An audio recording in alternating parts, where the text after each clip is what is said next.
Školiteľ pripraví nahrávanie. Ja vás všetkých pekne vítam v mene Banskobystrického fotoklubu, členov aj nečlenov. Kto by náhodou chcel pristúpiť do našeho fotoklubu, tak je to veľmi otvorené združenie ľudí, ktorí majú radi fotografiu, ale hlavne aktívne fotia.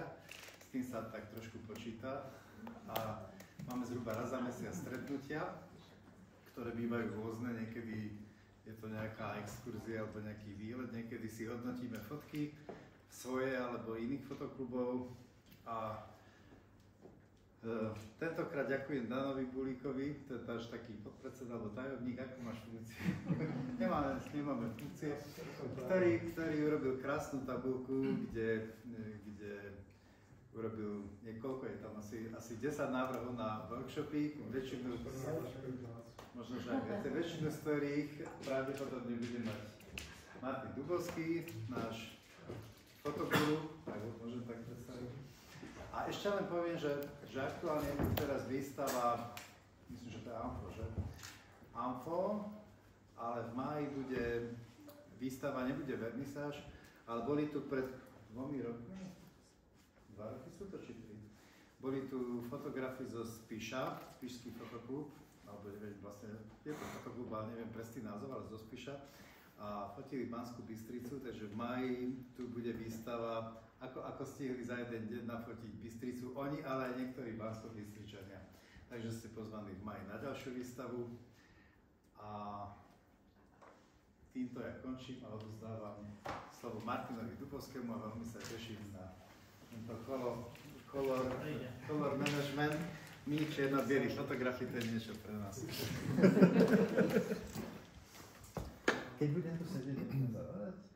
Môžeme to? To môžeš. Idem. Ale gauči je super. Idem do gauča. Ďakujem za rozhovor.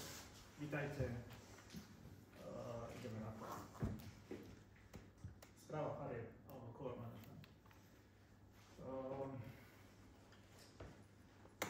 Predstavte si takú situáciu, že idete do škôlky spraxovať.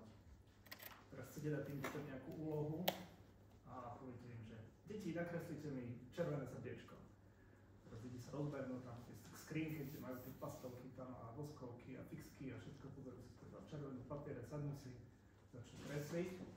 Teraz vám ukážu tie srdiečka a to vyzerá takto nejako. Úlohu splnili, spravili presne to, čo sme prikázali, nakreslili červené srdiečka a každé to srdiečko je troška iné. Teraz nemyslím tvar, ale hlavne tú farbu, v tom color managemente. Že podľa toho, aké si každý človečík ukoristil akú červenú pastelku, tak takú použil, takú nakreslil. Tým prvým sa ušla červená, tým druhým tak už troška do oranžová a tak ďalej. No a s podobným problémom sa potýkajú aj počítače. Že taký počítač sa povie, že chcem nakresliť nejakú červenú farbu na monitore. Tak povie monitoru, že monitor nakreslí červenú farbu, že mu povie aj presne akú, že dám tie súradnice z tej RGB, že povie mu, že chcem presne, ja neviem, 240, 12, 13, farbu. To je taká červená. A ten monitor zobrazí najlepšie ako vie. Nejaký ledkový monitor pekne zobrazí svojou ledkou krásnu červenú, relatívne sitú, to nejaký starší monitor už takú vyblednutú. A keď sa pozrieme na tie monitory, tak na každom tom monitore bude vyzerať tá červená ináč. Trocha. No ale to nechceme vždy, lebo dostanete nejakú zákazku, že budete mať nejaký produkt odfotiť, ktorý má vyzerať presne nejaká farba definovaná červená. Vy to nejako nastavíte, potom sa to vytlačí, vyzerá to ináč. Alebo pošlete to niekomu, pozrite si to na mobile, zase to vyzerá ináč na mobile. A takým situáciám sa chceme vyhnúť. Dizajnujete nejaký produkt, alebo teda fotíte, alebo fotičo, alebo si sami upravujete nejakú fotku, tak chcete, aby tá fotka vyzerala aspoň zhruba takisto, ako ju vy vidíte na svojom monitore, tak aj na tých ďalších monitoroch. A tento problém rieši color management, alebo poslúchajte správa farieb.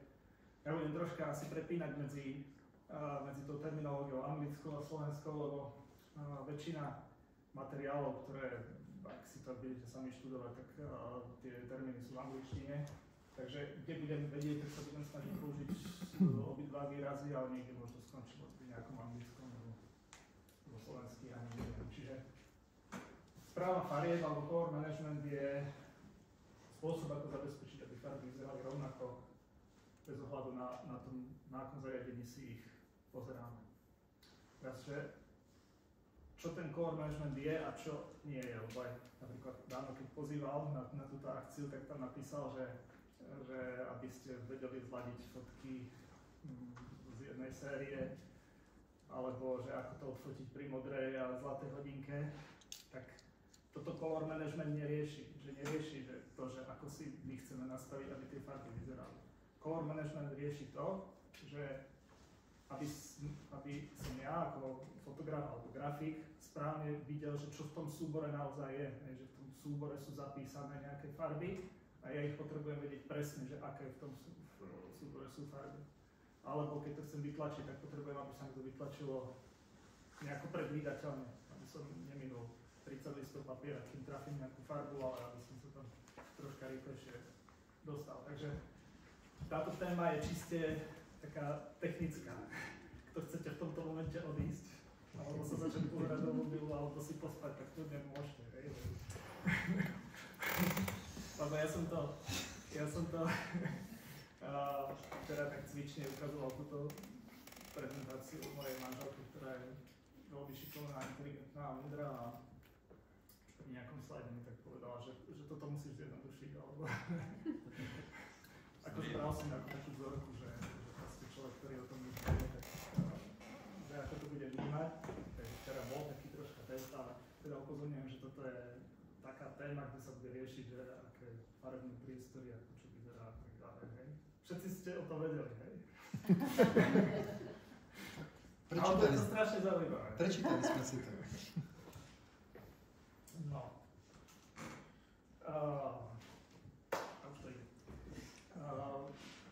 Snažil som sa to fakt tak nejako tam pozoraďovať, aby to bolo zrozumiteľné aj pre ľudí, ktorí zatiaľ nemali nič dočinenia s core managementom, ale aby sme sa mohli baviť o nejakých pojmoch a popisovať si tie veci, ktoré tam do toho core managementu spadajú, tak treba aspoň trošička takej teórie, hej, že naozaj len troška.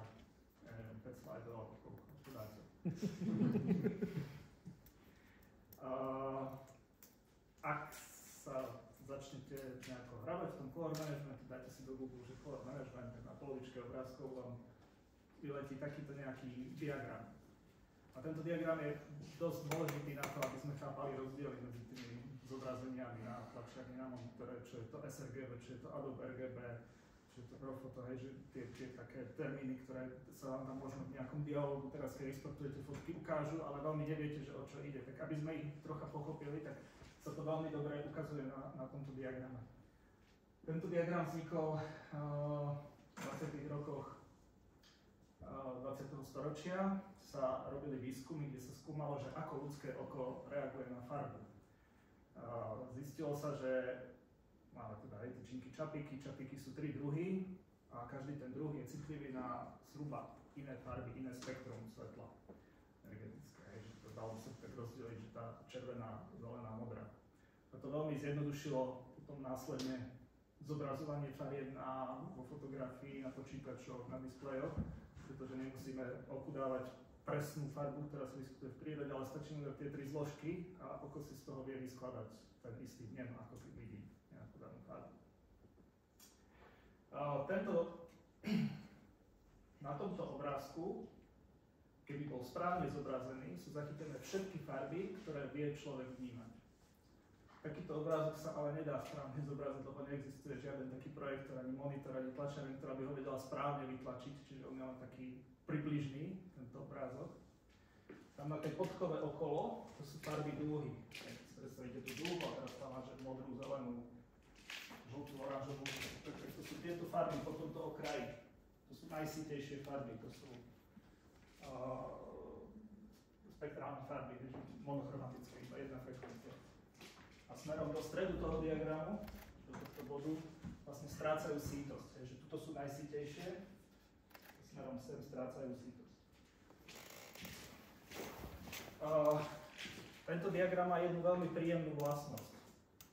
Keď sa na ňom nakreslia nejaké dva body a spoja sa čiarou, tak to znamená toto, že zoberiete si nejakú červenú baterku a nejakú modrú baterku, teraz zmeníte ich intenzity a tou zmenou tej intenzity dostávate farby, ktoré sú presne na tej čiare. Čiže miešaním týchto dvoch svetiel v rôznych pomeroch viem dostať farby, ktoré sú na tej čiare. Zatiaľ si zapamätajte. Keď zoberiem 3 baterky, 3 svetlá, nejaké červené, nejaké zelené a nejaké modré, tak zmenou tej intenzity tých farieb viem získať všetky farby, ktoré sú vo vnútri toho trojuholníka. Čiže mám 3 svetlá, baterky, ledky, čokoľvek, zelenú, červenú, modrú. A teraz nastavujem ich, že táto svieti takto silno, táto takto silno a viem ich pomerom ich jasov viem získať všetky farby, ktoré sú v tom trojuholníku. Ak si zvolím iné farby, dostanem iný trojuholník. Zatiaľ všetko k tomu. To, čo je vo vnútri toho trojuholníka, voláme, že RGB priestor, Recurring Blue. Všetky tie farby vo vnútri sú nejaký priestor, nejaké RGB. Teraz sa bavíme len o farbách, nie o jase, hej, že berem do úvahy iba čierna, biela, hej, napríklad, lebo ten obrázok má ako keby ešte tretí rozmer, hej, málo svetlo, ktoré sa bavíme čisto len o farbe. Ten trojuholník som tam spravil úplne náhodne, som si tam zvolil v tom programe, že trojuholník, tam som tam capil nejako, aby tam bol približne, že som si vyrobil nejaký náhodný RGB priestor. Ale my chceme mať presný RGB priestor. A keď sa presne dohodneme, že kde budú vrcholy toho trojuholníka, tak dostaneme nejaký štandard. Napríklad sRGB priestor. To ste už určite niekde videli napísané, exportujete fotky z Lightroomu, tam je na výber, že sRGB, Adobe RGB a ešte nejaké ďalšie veci, hej. sRGB je jeden z nejako definovaných farebných priestorov, tam je k tomu nejaká história, v 96. ho navrhol Microsoft s firmou HP. A tie vrcholy toho trojuholníka zhruba zodpovedajú CRT obrazovka, to sú tie staré hlboké monitory, čo sme mali veľké skrine na stole, na počítači, boli CRT monitory a tie nejako zobrazovali farby a ten trojuholník, tie jeho vrcholy zodpovedajú tým farbám tých monitorov. sRGB je dodnes najpoužívanejší. Dovolím si tvrdiť, že asi 99% všetkých fotiek, ktoré ste videli na počítači, boli v tomto priestore sRGB. Možno ste videli nejaké, Rúdko videl aj nejaké širšie farebné priestory, keď sme si grafikoval nejaké RGB, ale väčšinou to bolo sRGB. Teraz, keď máme telefóny s vynikajúcimi displejmi a teraz prichádzajú nejaké nové notebooky, ktoré majú obrazovky, ktoré vedia zobraziť aj farby mimo toho trojuholníka, tak už to sRGB prestáva stačiť. Takisto pri tlači nestačí sRGB, pretože tlačiareň, keď tlačí niečo na atravantovej tlačiarni, tá používa iný spôsob tlačenia RGB, ale keby sme si ten priestor prevedli do RGB, tak vznikne nejaký taký mnohouholník, ktorý niekde presahuje to sRGB. A tam, kde ho presahuje, tak tie farby nevieme nejako zapísať v tom sRGB. Preto potrebujeme väčší priestor. To, že aký veľký je ten trojuholník, aký priestor zaberá, tak to sa volá, že gamut. To budeme tiež používať. Čím je ten trojuholník väčší, tak tým hovoríme, že je to väčší alebo širší gamut. To je nejaký príklad. sRGB je ten chudáčik najmenší žltý, je nad ním Adobe RGB a Profoto sú farebné priestory, ktoré majú väčší gamut, širší gamut. Vedia obsiahnuť viac farieb. Ak by som chcel takúto zelenú zobraziť, tak ju nezobrazím sRGB, ale musím na to použiť Adobe RGB alebo Profoto RGB alebo nejaký priestor, ktorý proste, kde to bude vo vnútri toho trojuholníka.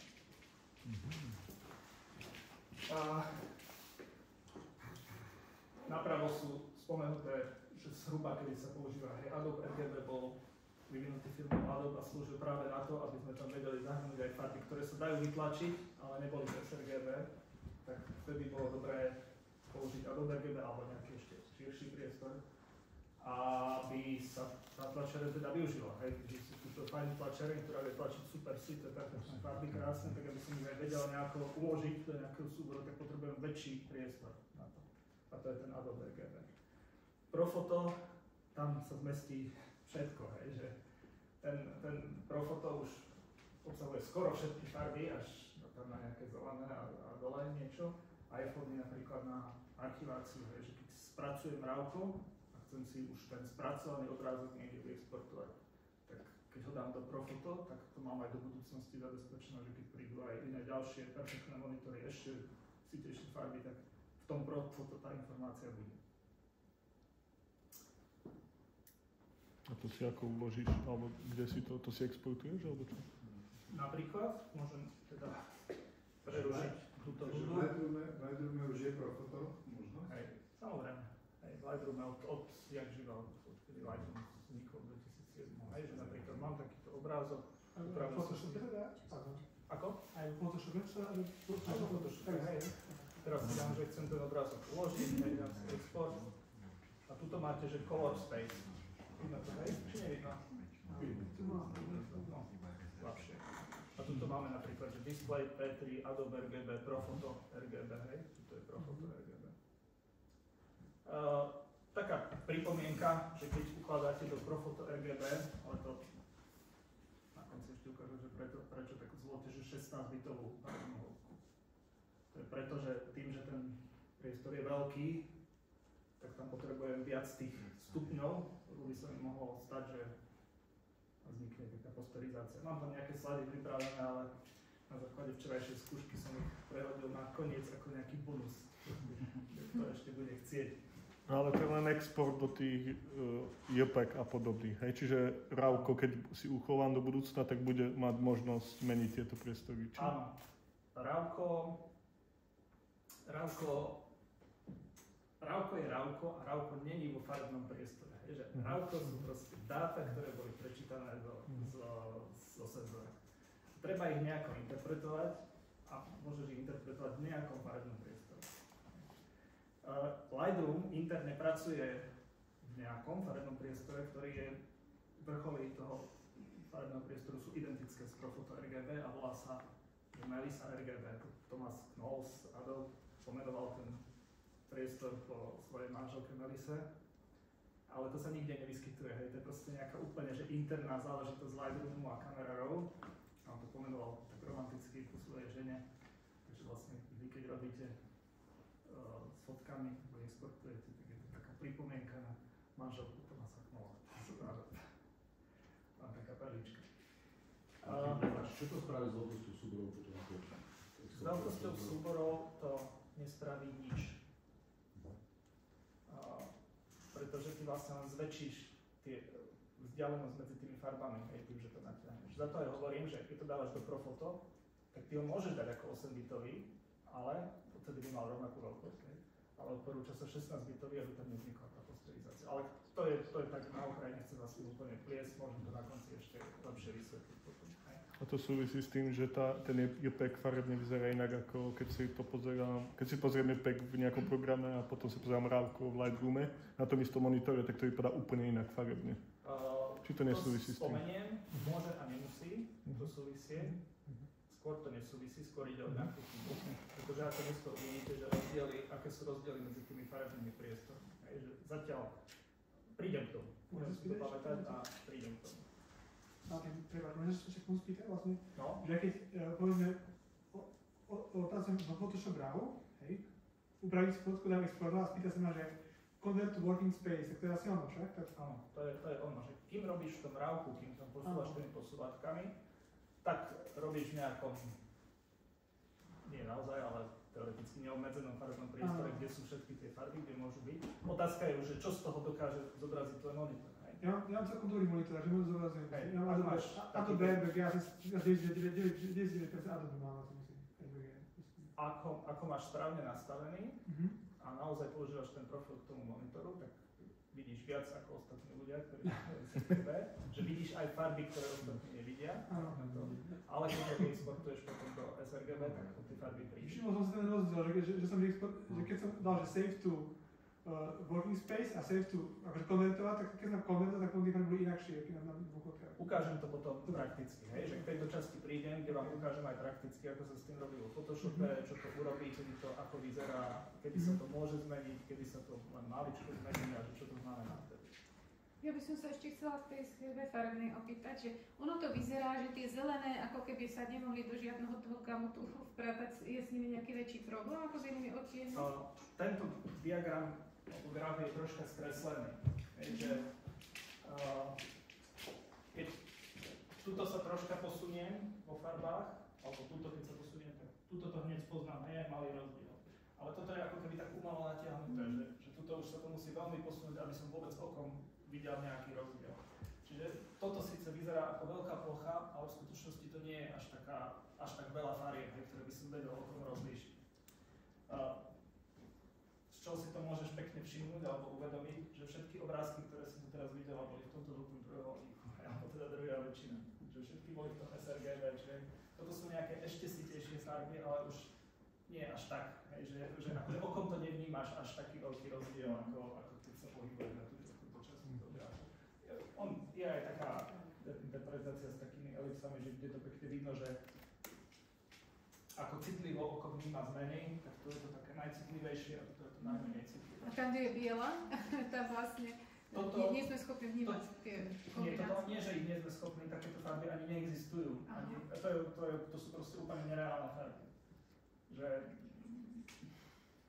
všetky farby sú tu, čo vnímame, ale tieto nie, že ich nevnímame, ale oni ani nie sú, ani nemôžu byť. Lebo toto sú úplne sité farby a už nemôže byť nič sitejšie ako úplne sité, ako monochromatické farby. Možno nejaké zvieratá to vnímajú, či nie? Nie. Pravím, že zvieratá možno vnímajú túto iné vlnové dĺžky, ktorá pokračovala niekde tu. Ale takto, tento graf vznikol na základe experimentov, ktoré sa robili s ľuďmi, že dvaja výskumníci, neviem to, proste dávali porovnávať ľuďom zmiešanú farbu z troch zložiek a nejakú normálnu farbu a zisťovali, že ako tie čapíky v oku vnímajú, ako reagujú, že tie tri typy čapíkov. Potom sa s tým spravila nejaká matematická operácia a vznikol to rozumný graf. Čiže tak, Danko. Tam už budú asi iné frekvencie, ktoré sú nevidieť, ako tie ultrafialové svetlo a takéto.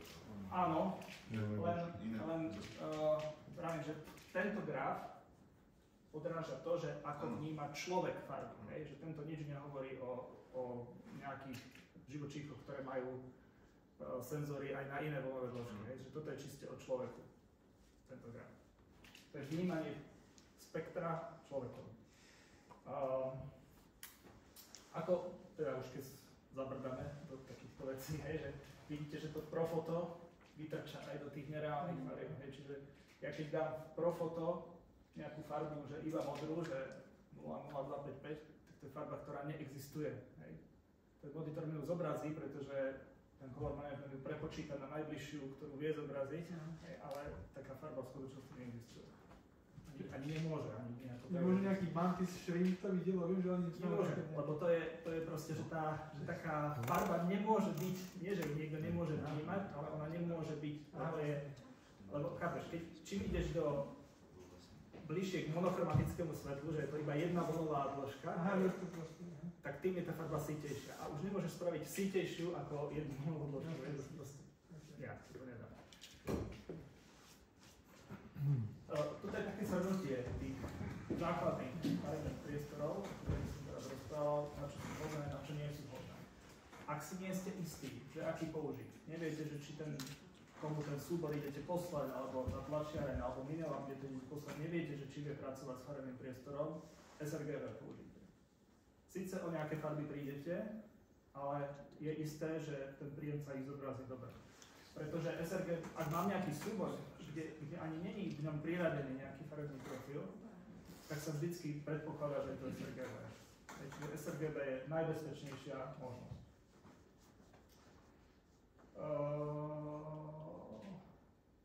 Adobe RGB sa väčšinou používa ako nejaká príprava pre tlač, Profoto RGB na povedzme, že archiváciu, alebo keď chcem tým súborom ešte ďalej pracovať, ale už nie veľkom, ale nejakým upraveným, tak Profoto nič nestratí. Display P3 je taká vychádzajúca hviezda, je to používa sa na moderných displejoch a iPhone-och a displejoch OLED-kových. P3 je také. On je zhruba taký veľký ako LU RGB, ale je troška ináč, ten trojuholník má ináč vrcholy, že iné farby zachytí. Ale je zase lepšie prispôsobený na displeje telefónov. Rozpýtaj ešte? Ja som počul, že pri strihaní videí sa používa skôr niečo podobné ako ten displej P3, ako nejaký taký, vieš o tom niečo, či nie, že prečo tak? Tieto farebné priestory, ktoré sú tu, sa používajú vo fotografii a video má podobné, ale ináč ich volajú. Že v videu sa používa napríklad ten Rec 2020, taký ten široký gamut alebo Rec 709. A toto som skôr tak zameral na tú fotografiu. Povedzme, ja upravím fotky a niekedy aj striham video a neviem, že či mám si na fotky používať Adobe RGB priestor na monitore a pri videu si to prevedie na ten druhý, ktorý sa akože odporúča, ale to vyzerá, každý to Adobe ako ten druhý, hej? No ten displej P3 je rovnaký ako Cinema P3, alebo DCI P3.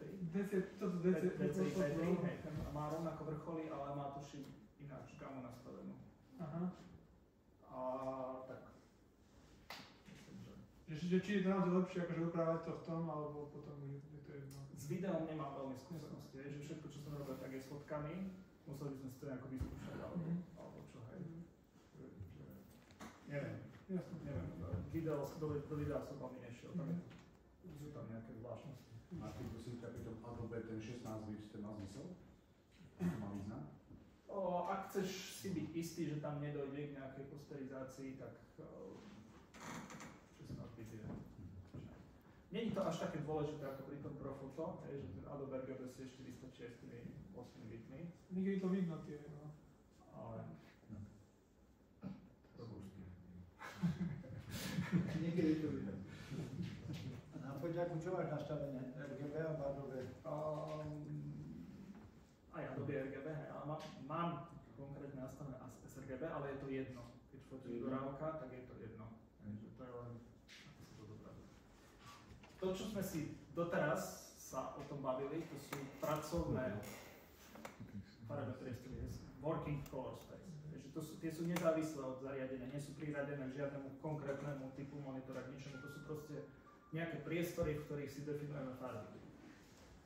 Ale každé zariadenie, ktoré robí s farbami, monitor, tlačiareň, skener, má nejaké schopnosti, aké farby vie zobraziť alebo nasnímať.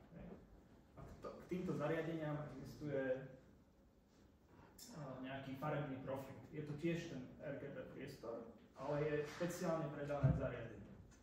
Čiže keby som sa pozrel na tento monitor, tak on vie zobraziť nejakú červenú, nejakú modrú, nejakú zelenú a ich zmiešaním vie všetky tie farby v trojuholníku zobraziť. A to, že aké sú tie vrcholy toho trojuholníka pre tento displej, tak to hovorí ten farebný profil. A ešte nejaké ďalšie vlastnosti.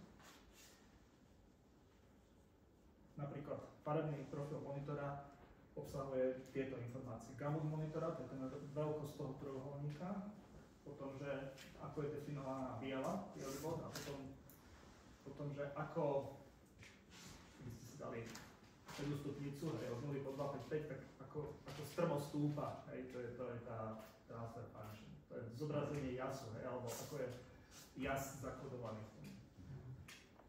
Čiže možno ste už na to naďabili, hej, tie ICC súbory, alebo ICN, to je jedno, ICN je, raz sa používa teraz stále ako ten istý súbor, tak ten obsahuje tieto informácie.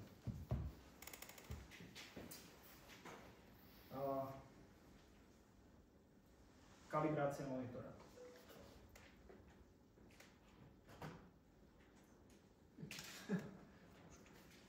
Na kalibráciu monitora slúži takéto zariadenie. Sa volá, že kolorimeter. Takto sa to pricapne na monitor a zapojí sa to do USB. Spustí sa príslušný program. To je akože monitor, ktorý sa dá na ten monitor, čo sa tam takto zavesí. Toto meria farby. Aké sa zobrazujú. Teraz software na počítači zobrazuje nejaké farby na obrazovke a táto vec ich meria. Cez toto hovorí počítaču, že zobrazil si takúto farbu. počítač zobrazí zelenú a tam mu povieš, zobrazí si presne takúto zelenú farbu. A na základe toho sa vytvorí ten profil. Lebo keď počítač zobrazuje na monitore nejaké farby, tak vlastne nevie, že čo sa tam nakoniec ukázalo. Musí mu to niekto povedať a to niekto je toto. Táto vec.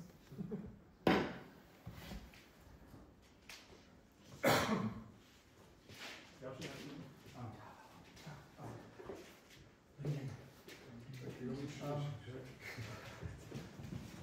Keď sa povie kalibrácia monitora, tak sa robia dve veci. My to hovoríme, že idem si okalibrovať monitor, ale sú to dva také nezávislé kroky. Prvé je tá kalibrácia. To je, že sa nastaví ten monitor tak, aby dobre bolo, že sa nastavíte, aby bola biela približne taká, ako chcete, alebo takú, ako chcete. A urobia sa tam také drobné zmeny, hej, to ukážem, že to je taká kalibračná krivka, z diaľky to asi nevidno, ale ona je taká troška hrbolatá, hej, že to sú tie nastavenia, ktoré urobil ten kalibračný software na mojom monitore, to tak troška vyladil, aby to bolo také pekne hladké, hej, aby keď mám tam napríklad tú silu stupnicu, tak aby neskákali tam farby, aby boli pekne tieto, tak to tak troška podolaďoval, hej, že to je tá kalibrácia. A profilácia je potom to, že sa odmeria, že čo vlastne ten monitor zobrazuje. Už keď je taký pekne skalibrovaný, tak sa odmeria. To je kalibrácia, ktorá je vlastne kalibrácia a profilácia a robí to táto vec. A to sa potom uloží v... To sa potom uloží do ICC súboru. Uloží sa to na nejaké miesto v operačnom systéme, vo Windowse je to v color management, budeš si priradiť monitoru. Aplikácie, ktoré zvládajú color management, lebo sú aplikácie, ktoré nevedia color management a vedia color management. Tie, čo vedia, tak sa opýtajú Windowsu, že aký monitor máme, a tu hodí tento profil. Hej, že Photoshop sa spýta Windowsu, že na čo vlastne zobrazuje, na aké zariadenie. No tak tento super monitor, hej. A on pozrie do toho profilu, že tak hej, že také farby vie perfektne si to zobraziť a už podľa toho zobrazuje, už konvertuje z sRGB, Adobe RGB, konvertuje do toho priestoru toho monitora. Ale vlastne v tom Windows je len ako keby úložisko toho profilu, hej, že Windows tým nič nerobí. Čo je zlá. Ale, lebo napríklad nezobrazuje správne ikonky alebo takéto, hej, že nie sú color manažované. To je zlá. A keď používaš viac monitorov, on si uloží každý a bude vedieť, ktorý je pripojený? Áno, ku každému monitoru máš to uložené. Môže byť Virtual mám založený monitor a jedna vec je, že aj to vlastne nastaviť a druhá vec je, že vlastne ten monitor, keď sa pozriem akože z iného uhlu kúsok, takže tam vlastne tie farby budú stále vidieť ináč. Táto sonda, iba založených monitorov. Táto sonda to vždy meria kolmo na monitor, hej, že nie je nejako otočená a proste to, čo odmeria, to zapíše. Hej. Tak jasné, ak máš taký monitor, že, na ktorý sa pozrieš ináč z tej strany, tak to nie je v tom profile zapísané. Musíš nemať taký monitor. Ale či jednoducho tej sonde neviem, čo vypracujem oboj monitor, či to stále bude fungovať. Asi hej. Myslím, nemá prečo, vieš, to zase nie je taký zaoblené, aby... Skúšaj. Hovorí sa, že dočítate, hej, niekde odborne, že treba monitor kalibrovať pravidelne, hej, že keď je nejaký grafik. Rudo, ako často kalibruješ monitor? Ešte si nie, hej? Ešte som nie. Tak si rozprával. Parametre toho monitora sa menia ako stárne. Asi ako zladení klavíra.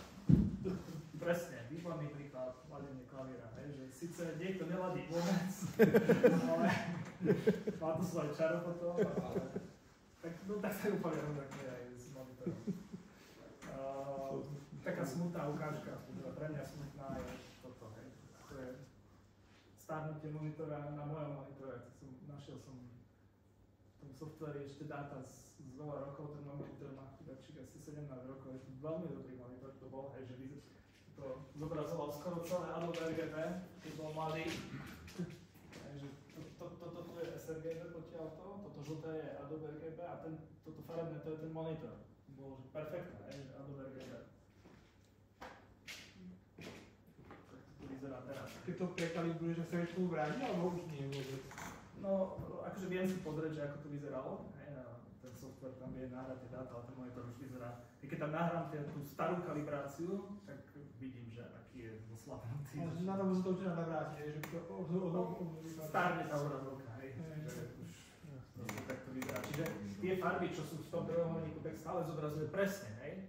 Ale už to, čo je mimo toho, tak už to Čiže ešte nejak vrátiť tú kalibráciu tie rozhodných farieb? Nie, nevieš vrátiť rozsah, lebo tie vrcholy toho trojuholníka sú tie primárne farby toho monitora.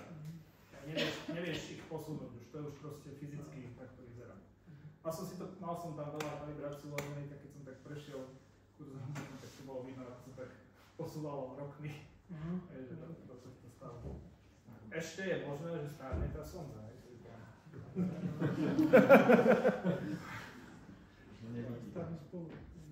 Kalibrujú sa aj Macy? Kalibrujú sa aj Macy, mali by sa. Pri Macoch je možno tá výhoda, že už akože z výroby prídu celkom dobre nastavené, aj keď sú nové. Ale takisto sa ich týka to, že tie obrazovky stárnu a posúvajú sa. Týmto istým by sa dalo. Týmto istým, áno. To má k sebe nejaký software? Alebo... To má k sebe. A praktická otázka teda, že ako často by sa malo... Ak si, že úplne, že grafik, robíš s tým... A potom to všetko. Máme. Robíš s tým proste stále, chceš to mať stále úplne presné, no také extrémne sú, že každé 2 týždne, alebo Čo? Fakt? ale tak... Tlačiarne bebe tam nerobí syn, tam by mali každý mesiac kalibrovať. Už tak ako si to spomeniem. No toto je tvoje? Čo? No, toto je taká vec, ktorú sa oplatí si kúpiť tak šerovanie. To teda aj urobili, že chcel som to, tak som presvedčil pár kolegov v robote, spravil som nejaký kurz o color managemente a všetci boli zamotaní a potom radi prispeli na ktorý sme si kúpili spoločne, je to taký putovný kufrík, že keď niekto si z tej našej podniku sociálneho, keď si chce niekto okalibrovať, tak sa spýta, že kto má kufrík a kufrík zmení majiteľa na chvíľu. Každý mesiac. Ako si to spovedie pravidelne, tak raz za pol roka. Typujem, nie? A pri kúpe nového stroja. Kalibrovať, aby to bolo dobré. Keď sa opýta na čo televízia a normálne pozeranie, oplatí sa to? Televízia a aj projektor sa dá kalibrovať, čiže ak si fajnšmeker a chceš vidieť filmy presne tak, ako ich nejaký slavný režisér zamýšľal, tak si ho kalibruješ domáce kino.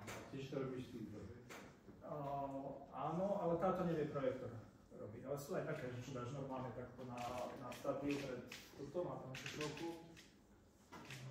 Cez počítač premietaš farebné obrazce a tá sonda si na to, čo sa vlastne zobrazuje. Berie do úvahy aj farbu plátna, aj kvalitu osvetlenia.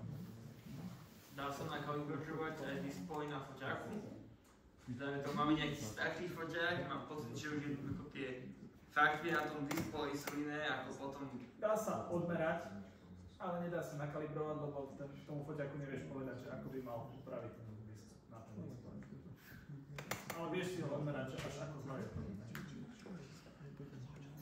A ešte mám otázku. A stárne napríklad takýmto spôsobom aj napríklad, že čip vo foťaku? Čo sa týka zobrazovania reality?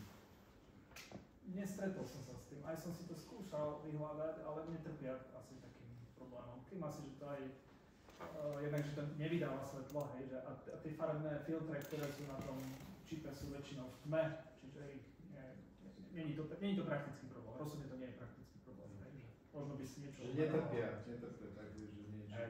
Ja fotím na 20-ročnú PDčku a bomba. Super. Z toho výstup a 13 megapixelový full frame, perfektné. Hej. Nevidím, akože neviem, ako fotil na začiatku, to je pravda. Ale vypadá to dobre stále.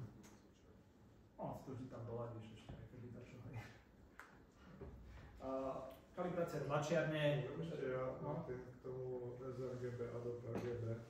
Kedy som skúšal aj to. Mal som takú skúsenosť, že vzhľadom na to, že drvivá väčšina zariadení to prezentuje v sRGB, ja som som to vyexportoval v Adobe RGB, keď sa to potom takýto export Adobe RGB zobrazilo na normálnom monitore, tak to dosť bolo zmršené a vôbec sa mi to nepáčilo. Ono to muselo prekonvertovať vlastne ten Adobe do toho sRGB. Prídem k tomu. No. Hej, ukážem to. Toto vám všetko ukážem potom. Čo to je, už tu máme maličko slajdov a určite potom prejdem do nejakých praktických ukážkách. Takže ešte len rýchlo spomeniem, že ako sa robí kalibrácia tlačiarne.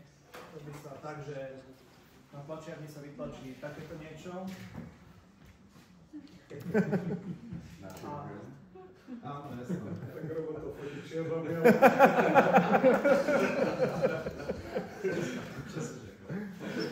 Ináč, a to je, áno, lebo Leica monochrom, čo je, monochromový, tak hovoria, že je lepší čierno-bielý foťák ako bežný, lebo tam máš viac odtieňov šedej, takže je rozdiel aj v tom, nie?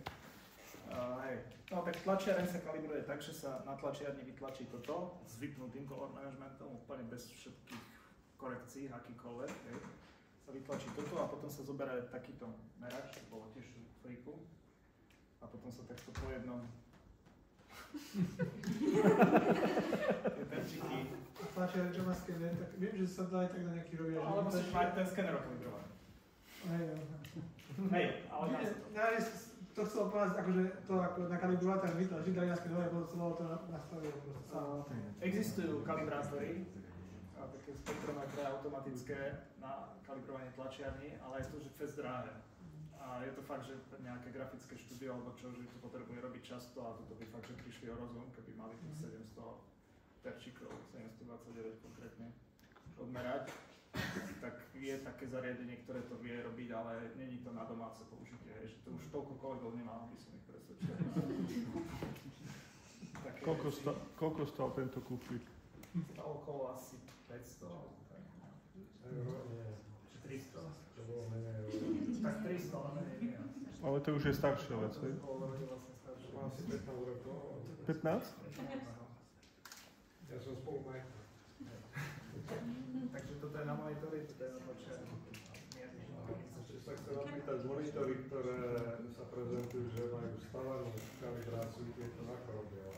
Keď to robia tak, že to na spodku toho monitora je také, takto sa vystrčí také ramienko a na tom ramienku je tá sonda a tam si to pozobrazuje. Takže majú tú sondu. Majú tú sondu a majú tak, že sa naozaj že musí vystrčiť pre ten monitor, že to nie je, že to nejako vnútri meral alebo čo, hej, to je taká činka. Keď sa kalibruje tlačiareň, tak tie farby závisia nielen od toho, koľko tam tá tlačiareň dá toho atramentu, ale aj že aký je to atrament a aký je to papier. Čiže kalibrujem vlastne kombináciu tlačiareň, papier a atrament. Ak zmením atrament, musím to znova zopakovať, ak to chcem mať presne. Hej? Ak zmením papier, zase to musím celé zopakovať.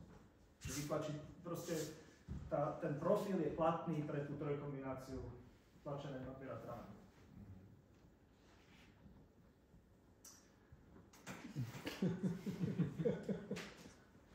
Toto je taká častá otázka na color managemente, že všetko som perfektne skalibroval, všetko som úplne, že už to ladím tuto, už neviem, kde je chyba, vytlačím a nie je dobré na tom výtlačku, že prečo?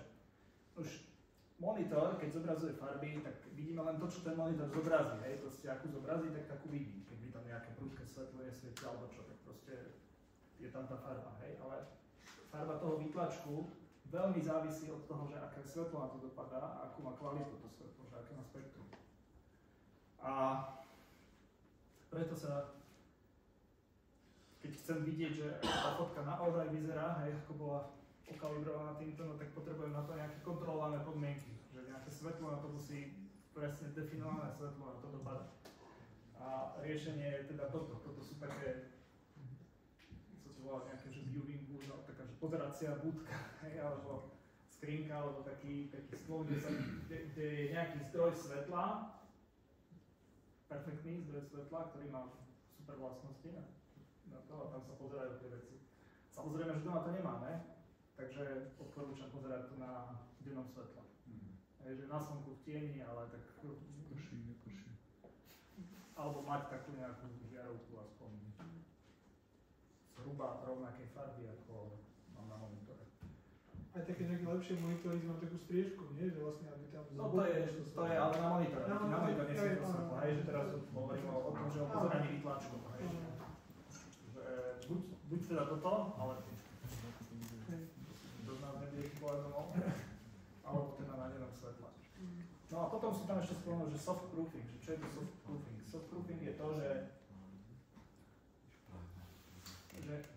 máme nejaký, odmerali sme si, že čo tá tlačiareň, hej, čo dokáže vytlačiť, zobrali sme toto, pomerali sme si, vznikol nejaký ICC profil a vieme, že čo tá tlačiareň vie vytlačiť, vieme, že biely papier, ako konkrétne biely, hej, či vajíčková škrupinka, alebo neviem, sneh, alebo iná biela, hej.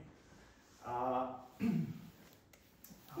ten profil tej tlačiarne viem podhodiť napríklad Photoshopu, Photoshop mi na mojom monitore ukáže, že takto to bude vyzerať, keď to vytlačíš, hej, na tej tlačiarni. Lebo vie, že tá tlačiareň tieto farby vie vytlačiť, tieto nevie a vie nám to ukázať, že... Ukážem to za chvíľku, ako sa to robí. Rýchlo jednoducho. To som sa chcel spýtať, že vlastne prečo čo na to, že bol spomenutý cmik, alebo celkovo. Cmikom sa musí zaoberať len ten, čo obsluhuje nejakú tlačiareň, nejaký tlačiar profesionálny. Ak niekde posielate súbory do tlačiarne, tak to neposielajte v cmiku, lebo to aj tak neskonvertujete presne do toho cmiku, v ktorom to má byť. Takže vôbec sa s tým nestarajte. Ak už naozaj nekomunikujete na nejakej vysokej úrovni s nejakou tlačiarňou a viete presne, že akú oni majú tlačiareň a že ako to skonvertovať a s akými parametrami, to už nechajte na tú tlačiareň, nech si to už oni skonvertujú pre ten svoj daný konkrétny stroj, ktorý je to tlačiareň. Máš také skúsenosti? Alebo konvertuješ do cmku? Ja väčšinou do cmku, ja len mám takú dohodu s tlačiarňou, že mám čo mám také... Ale všetko, čo som sa akože pokúšal o tom zistiť, tak som zistil, že nie je veľmi. No to je teda naozaj, že dohoda, že som taký človek vyslovený chceli.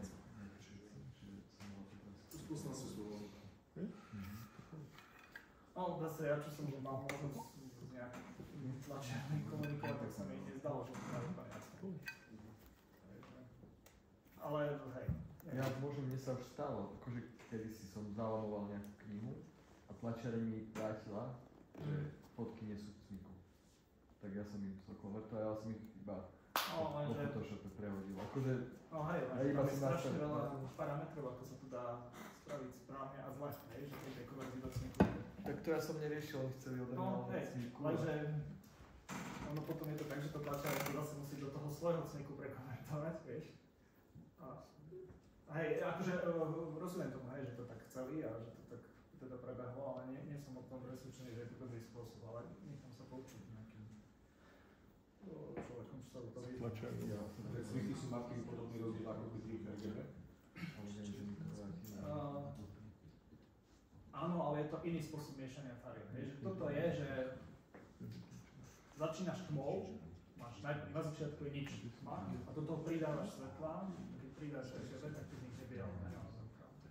To je aditívne miešanie farieb, že pridávaš aditívne. A cmik je subtraktívne, že tam začínaš s bielou a dávaš tam nejaké filtre, vytlačí formou atramentu, ktorý ti niečo odoberá z tej biely. No a okrem toho CMI, tým nedosiahneš úplnú čiernu, tak musíš ešte pridať tú káčku, hej, to je tá čierna farba. No lenže, napríklad ja mám doma tlačiareň, ktorá má cmik, ale ešte má svetlejšiu azurovú a svetlejšiu purpuru. Ja som takú tiež. Alebo keď si kúpite nejakú Canon tlačiareň, tak tam má ešte červený atrament, zelený atrament, hej, ktorý mi vlastne ako keby rozširuje ten gamut, ešte tam pridáva nejaké vrcholy a ešte to niekde posúva, hej. 6 farieb. No, akože nemá vtedy význam, je to dávať do cmiku, lebo ona si to aj tak musí do toho svojho cmik RG, neviem čo, hej, a to robí ten driver tej tlačiarne, alebo špecializovaný software, RIP, čo sa volá, že raster image procesu, ktorý robí tieto konverzie. A majú oni tlačiari a majú nastavené na to svoje zariadenie. Ešte môžem otázku. Bola kedy, možno si to aj ty robil, ak sa pamätám, že sme si zháňali profily tlačiarní v tých minilaboch a konvertovali sme to do toho profilu a tak sme im to rozdávali. Ešte to má význam, takéto niečo? Začne takto. No, ja som tlačil v tej Surej, hej, Kolárik bol asi jeden z prvých. Kolárik, hej, oni ale nemali ten profil, to som sa tu k nemu nedostal, ale tej Sureji som si ho vypýtal a dali mi ho, k tomu ich tlačovému stroju, tej osvietovej jednotke a slúžil to hlavne na to, aby som si mohol ten soft proofing robiť, hej, že vidieť, že ako vyzerá ten tlač. A ešte som predtým, ako som tam dával niečo tlačiť, tak som si spravil takú sériu pokusov, hej, že som im to dal v rôznych profiloch a pozeral som, že čo vytlačia, hej, že či to konvertujú správne alebo nie. A zistil som, že síce rozoznávajú farebné profily, hej, že keď im to dám v sRGB alebo Adobe RGB, tak to správne konvertujú, hej, že tie súbory by mali vyzerať rovnako viac menej, hej, sRGB a Adobe RGB. Ak funguje color management, tak to je, tie fotky z toho sú rovnaké, až na nejaké malinké rozdiely v tých farbách, ktoré sa neprekrývajú, ale daný obrázok ani nemusí obsahovať takú farbu. No ale oni tam robili jednu vec zle, že jeden parameter tam zapínali a to bolo, že black point compensation. Čiže keď som im to ja dal, aby oni si sami urobili ten prevod, tak toto neurobili dobre a neslídalo to, čiže som si ho ja potom radšej doma spravil ten prevod a dal som im to rovno v tom. To je taký šum. Dobre, ak by ste si z tohto workshopu mali niečo odniesť, tak toto. No, na začiatku ukázať, čo. No a teraz kto z nás používa ten druhý bod? Stačí. Stačí. Alebo tretí bod, ak ste spokojní s tým, ako sa vám to všade zobrazuje, tak nič neriešte. A štvrtý bude, že spravíte fotky do čierno-bielej. No, tam je ešte o tej bytovej fotky. A teraz vám môžem ukázať nejaké ukážky, ak teda ešte dokážete vnímať niečo, takže ako to položku na myš. Toto bolo už to zjednodušené? Či toto si že neukázal? Hej, pohode, dobre, pohode.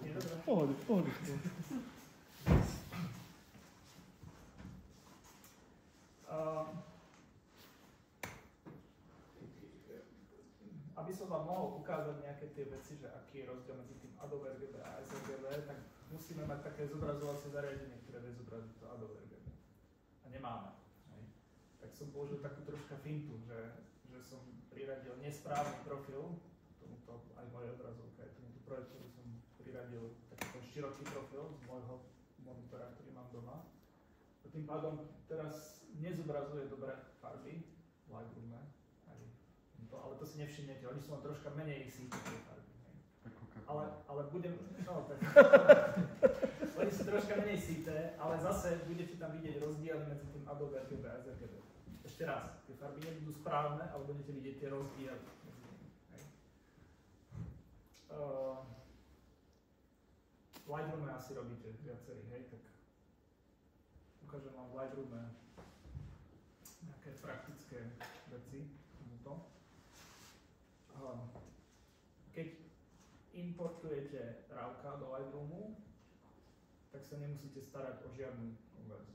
Tam sa to prevedie do toho Melissa RGB priestoru, ktorý je tam skrytý niekde.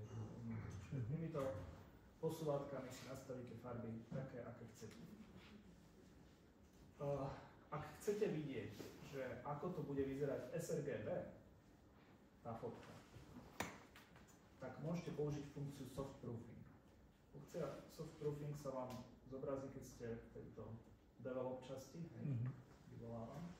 Mám zobrazený tento panel, na T-čko sa zobrazuje alebo vypína. Tuto sa objaví taký konvík, že soft proofing. Teraz skriem, aby sme tu mali viac miesta. Stlačím soft proofing a tu si viem vybrať, že v akom profile to chcem vidieť zobrazené. Tak tu dám, že sRGB. A teraz tá fotka sa zmenila, ale vy ste si to možno ani nevšimli, lebo sa zmenila len trošku. Zmenila sa len na niektorých miestach, nie celá.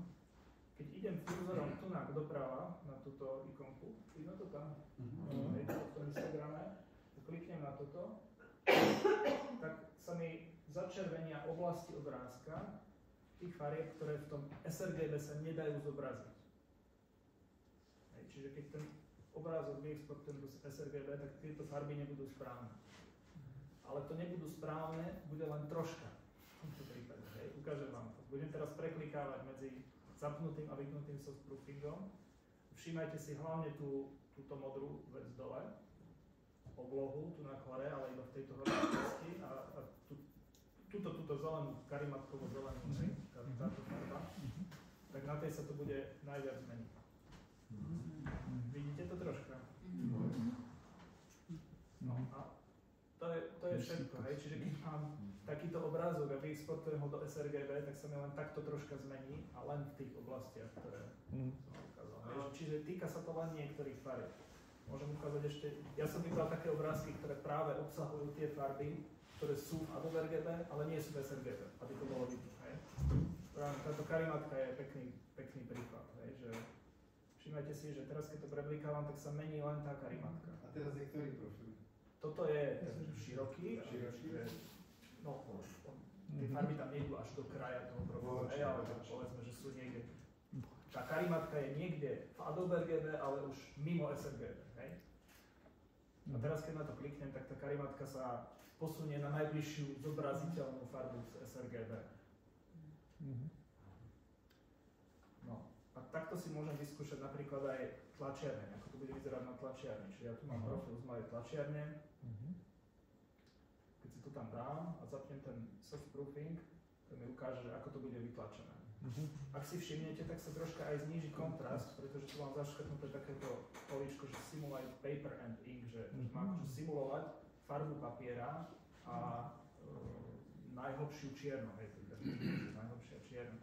Keď to vypnem, tak to nesimuluje farbu papiera a inku a vtedy sú tie zmeny len úplne minimálne tam na tej hlave. A ty si tam nastavuješ ten typ papiera? Áno. Či to je z toho profilu? Áno, toto je profil, ktorý charakterizuje tú trojicu, tlačiareň, papier a trament, ale je to nejaký štandardný profil od výrobcu. Keby som to chcel robiť úplne presne, tak musím toto vytlačiť, odmerať, hej. Akože mám to doma vytlačené, odmerané, ale už som to robil dávno, už som to potom nikdy nechcel odmerať. Takže keď viem, že budem fotky exportovať sRGB, tak jednoducho som mal zapnúť tento softproofing, aby som až reálne videl, čo uprašťujem. Áno. Je to najlepšie mať jednoducho zapnuté celý čas. No, lenže to nie je celý čas, lebo ono ti to ani nedovolí úplne mať zapnuté celý čas, lebo keď potom začneš hýbať posúvatkami, tak sa ťa spýta, že pozor, upravuješ softproofing, že či chceš spraviť virtuálnu kopiu z toho obrázku a tak ďalej. No, lenže ďalšia vec, hej, že keď chcete vidieť tieto zmeny, tak musíte mať monitor, ktorý tie farby vie zobraziť. Hej, čiže musíte mať nejaký white gamut monitor, ako hovorím, hej. Skúšam, že ešte nezostával, hej. Ak máš white gamut monitor, máš správne priradený profil, máš správne nastavený, tak to budeš vidieť tieto zmeny, hej. Ale ak máte sRGB monitor, tak sa vám nič nezmení na tom obrázku. Lebo tuto je potom, keď sa pozriem znova na ten histogram a toto v tejto ľavej časti, tak táto ikonka mi zase ukazuje, že farby, ktoré môj monitor nevie zobraziť, hej. Že toto sú farby, ktoré sú nejako na tom monitore, hej, ale ja neviem, že či sú naozaj také, lebo môj monitor ich nevie zobraziť, hej, že asi budú blízko, ale nevie ich zobraziť. Ale to vie tento program len vďaka tej kalibrácii, keď to je uložené vo Windowse v tom súbore? Áno. Keď máš nový monitor, tak nevie o ňom? Či vie? Tak nevie o ňom, bere ho ako sRGB. Čiže keď idem tu do nastavení, že color management, tak tuto si vyberám monitory, ktoré sú pripojené a tlačiarne, hej, teraz tam máme túto kombináciu. A tuto je profil, ktorý je priradený k tomu monitoru teraz, hej, že týmto add si viem tam priradiť nejaký iný monitor, aj normálne nájsť si nejaký na disku, nejaký súbor. Primrzlo, som klikol na to browse. Dúfam, že nie navždy. No, bez to primrzlo. A ten softproofing to je aj v Photoshop RAW, aj tam to je? Je aj, mal by byť Camera Raw, hej? Mal by byť, ale nerobím z Camera Raw, takže to neviem, že úplne isto, ale to by mal mala byť vlastne kopia. Väčšinou je to ako keby také, väčšina funkcia je rovnaká, než či v tom týždni. No asi teraz to zamýšľam. Dobre. Mám ešte takú otázku, že vlastne ako majú na monitore, veľa monitorov, teda minimálne môj má ešte akože príjom nastavenia v sebe v tom monitore a vlastne tam sú aj veci ako také ako sharpness a tak ďalej. Aký to má vlastne vplyv na to, čo vidíme, mám to nejako meniť?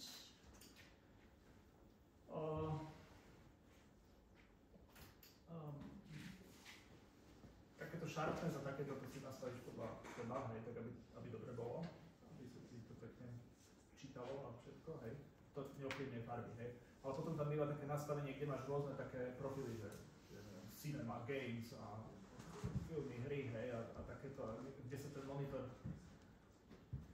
nastaví nejako, ako si výrobca myslel, že je dobré na hry alebo dobré na filmy. Toto treba, ak chceš mať takýto, že core managed workflow, tak to treba povypínať, že treba tam dať nejaké custom alebo neutral alebo niečo a pokalibrovať to takto a vytvoriť si vlastný profil. Proste ten monitor musí byť nastavený tak, aby sa sám nemenil, neprispôsoboval, aby tam nebol nejaký adaptívny jaz alebo nejaké takéto veci, hej, že sa nastavuje jaz podľa toho, koľko máš svetla v miestnosti a tak. Keď kalibruješ, tak to musí byť napevno, že sa to nesmie hýbať. Alebo nejaké tie true tone, hej, že sa mení farba podľa okolitého svetla a tak. Alebo nejaké to obmedzenie modrého svetla a takéto tie veci. To musí všetko vypnuté. Lebo ináč sa nedá presne odmerať ten. Musí to byť vypnuté, len keď kalibruješ? Nie, musí to byť už stále, aby ti to odhádzalo. Proste keď chceš mať presne, tak musím Príklad fotiek, aby to bolo hlavne, nie? Čože? Keď sa hrá, tak to môže byť. No jasné. No vlastne keď o tom to je. Dobre, ešte to, čo sa Dano pýtal, hej, že obrázok vyzeral ináč vtedy a vtedy a vtedy. Keď tento obrázok teraz vyexportujem v sRGB a v Adobe RGB a zobrazím ich v nejakom prehliadači obrázkov, ktorý podporuje color management, tak tie obrázky by sa mali líšiť len tak minimálne, ako som vám tu teraz ukázal. Hej, čiže jediná zmena medzi Adobe RGB a sRGB by mala byť toto.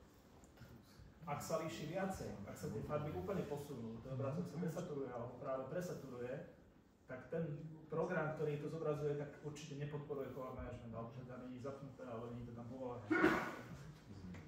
Že ak sa mení len takto máličko, tak je dobré, ak sa mení veľmi, tak je nejaký problém.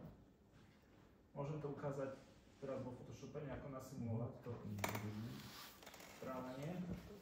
Je nejaký taký background diagram, ktorý je známy týmto, že mi to pôjde, a je nejaká najväčšia šanca, že to staršetnem, alebo že si to ty staršetol? Taký ten prehliadač obrázkov, nejaký starší vo Windowsoch, čo bol ten štandardný, už si nepamätám aký, alebo v nejakej, neviem, 7 alebo čo, 8 Windowsov, tak ten myslím nepodporoval color management. Ale na Macu máte oveľa väčšiu šancu, že to bude fungovať správne, že budú manažované tie aplikácie, ako na Windowse, že na Windowse je to taký troška dosť bordelík, ale teraz prichádzajú nejaké veci, ktoré už na Macu sú dávno. Napríklad, že tieto ikonky dole tu nie sú manažované, čiže ak pripojím ani pozadie plochy, hej, napríklad, že ak si dáte na plochu, na pozadie nejaký obrázok, pripojíte to na nejaký whiteboard monitor, tak ten obrázok bude presaturovaný. Ja neviete s tým nič robiť. Iba hold, prípadne úložičku. Lebo tá plocha není manažovaná, nie sú tam správované tie farby. Hej. Iba niektoré konkrétne aplikácie, ako tie, čo robia s grafikou, Photoshop a Lightroom a neviem, nejaké prehliadače obrázkov, tak tieto zobrazujú správne ten svoj obsah, ale napríklad prostredie operačného systému sa nezobrazuje správne. Hej. Čiže ikonky dole budú vyzerať ináč na whiteboard monitore a na štandardnom monitore. Na Macu to funguje dobre, že ten manažuje aj ostatné aplikácie a vo Windowsoch až teraz, vo Windows 11 prichádza taká funkcia, že Auto Color Management, ktorá sa o to stará. Že aplikácia, ktorá neohlási, že robí color management, tak to automaticky Windows bude konvertovať do SMB. A toto na Macu beží už dlho. Dobre, ukážka. Tuto dole, ale to asi nevidíte dobre. Tu dole je napísané, že Profoto, hej. Teraz to ukazuje, že v akom je to profile. A teraz, keď ten obrázok skonvertujem do sRGB, tak teraz to budem prepínať hore-dole, tak je to presne takisto to vyzerá, ako som vám to v tom Lightroome ukazoval. Všimnite si ale kanály, že ako sa menia, hej, že toto je RGB histogram. A že aj keď obrázok sa mení úplne minimálne, tak tie jednotlivé kanály sa menia dosť divoko, hej. Pozrime sa napríklad na červený kanál, hej, že takto vyzerá v Profoto RGB, takto vyzerá sRGB. Hej, že čo sa stalo? Táto obloha sa v pohode ešte zmenila do Profoto RGB, ale v sRGB už bola mimo toho trojuholníka, hej, čiže tam vznikla ten kanály čierna, hej, že už nemal kam klesnúť ako na nulu, hej, ten kanál. A to vlastne spôsobí zmenu tej farby, keď sa dívame na farebný obrázok. Hej, že tá maličká zmena tej farby je to, že ten červený kanál už nemal kam nižšie ísť. Takže pri čierno-bielej fotke máš problém. No, tak asi. Nie, úplne, hej, že toto je troška iný problém, to sú kanály, toto nie je, že či to je čierno-biela fotka.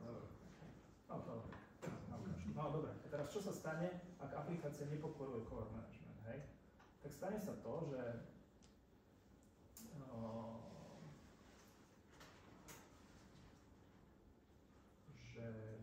nie je konvertovať, ale assign profile. Dám stane sa toto. Hej, že aha, aká zmena nastala. Veľká už. Teraz sú tie farby mimo, hej, že tieto sú dobré, ale toto sú už úplne mimo. Teraz sa stalo to, že tie čísla, tie koordináty z toho veľkého Profotu trojuholníka sa iba použili na ten malý sRGB. Tým pádom sa to celé posunulo. Že čísla ostali, len sa to začalo interpretovať ako iný farebný priestor. To som ja si stalo, keď som mal, že convert working space, to sa... No, pri convert sa to nedeje. Že pri convert sa zachovajú farby, ale zmenia čísla, čo chceme, hej, chceme zachovať farby, čísla sú nám jedno. Zachovajú sa farby a zmenia čísla a tuto sa zachovávajú čísla a tým pádom sa zmenia farby. Čiže ak vyexportujete fotku ešte raz, hej, z sRGB, Adobe RGB, dáte si ich v nejakom programe, si ich otvoríte a vyzerajú takto ináč, tak je zle. Hej, tak ten program nepodporuje color management. Ak sa ale deje to, čo som vám predtým ukazoval, že sa zmenia len trošku, tak vtedy je to dobré. Hej, vtedy sa naozaj prídem len o tie farby, ktoré sú rozdielne. No ak je to tak zle, tak čo mám spraviť? No, zistil, že prečo je to zle, hej, že ten program nejaký nepodporuje color management. Napríklad ja používam na pozeranie obrázkov tento XN View a keď sa pozriem do settings, tak niekde malo byť color management. A mám ho teraz vypnutý, ale dá sa zapnúť. Tu sa nastaví, že ktorý monitor má pripojený a mal by ten... Počkaj, teraz sa na tým zamýšľam takto, že on podporuje color management, len nepoužíva... Len keď je toto vypnuté, tak predpokladá, že monitor je sRGB. No, jednoducho, treba si to vyskúšať na tom svojom prehliadači obrázkov a uvidíte, že či podporuje alebo nepodporuje color management.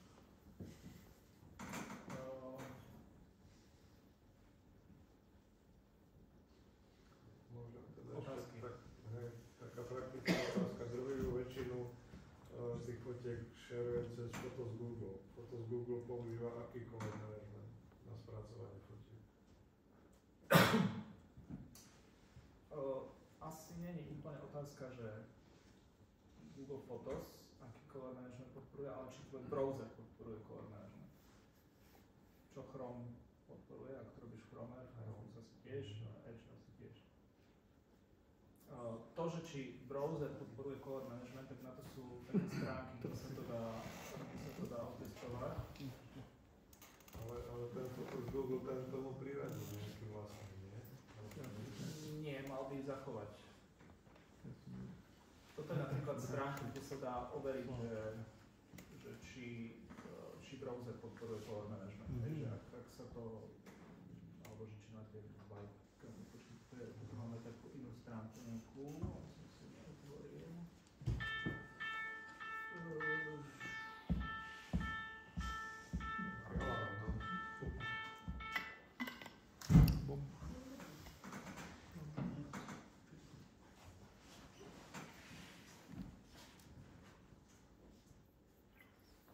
To bol budík? A teraz tá fotografia, že ty si tvoríš nejakú galériu na webe a my to si pozrieme na nejakom prehľadačku. Najlepšie si to testuješ tak, že si dáš, neviem prečo nie je internet, nevadí. Keď si dáš do galérie sRGB obrázok a do RGB obrázok. Ak sa ti zdajú, že sú rovnaké, tak je to všetko dobré.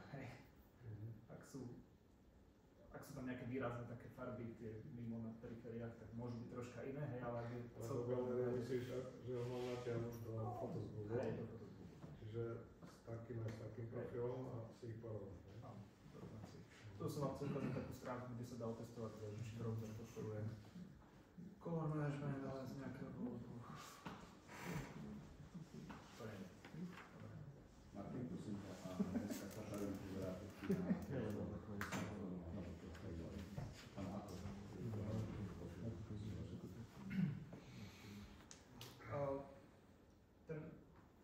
keď si zavediem color management, vieš, ako si okalibujem a tak som vyriešil na seba. Ja to vidím dobre. To je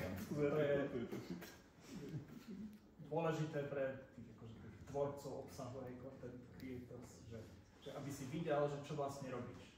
Že aby si nevytvoril niečo, čo u teba vyzerá dobre, ale v tom súbore to sú tie farby mimo, len ty si to nastavil pre svoj monitor. Čiže keď to máš u seba nastavené, tak vieš, že to, čo vidíš, je naozaj v tom súbore dané. A nevieš zabezpečiť, aby sa to aj tým ďalším ľuďom zobrazovalo presne takisto.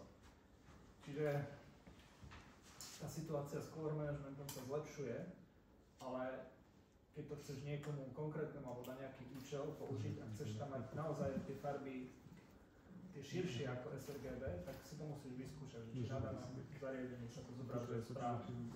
Ak si chceš byť istý, že je to na väčšine zariadení ako tak použiješ sRGB.